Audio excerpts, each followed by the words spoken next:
পুলিশের অতিরিক্ত ডিআইজি মশিউর রহমানকে গ্রেফতার করেছে ঢাকা মেট্রোপলিটন পুলিশের গোয়েন্দা বিভাগ। বৃহস্পতিবার রাতে হযরত শাহজালাল আন্তর্জাতিক বিমানবন্দর থেকে তাকে গ্রেফতার করা হয়েছে।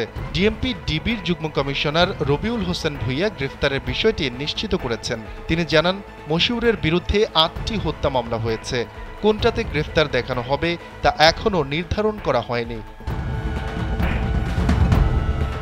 এর আগে বৃহস্পতিবার রাতে সাবেক পরিকল্পনা মন্ত্রী ও সুনামগঞ্জ ৩ আসনের সাবেক সংসদ সদস্য এম এ মান্নানকে গ্রেফতার করে police.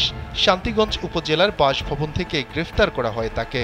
Sunamganj police super AFM. Anwar Hossain Khan বলেন, ৪ আগস্ট সুনামগঞ্জ শহরে ছাত্র জনতার উপর হামলার দায়ে করা মামলায় আসামি হিসেবে তাকে গ্রেফতার করা হয়েছে।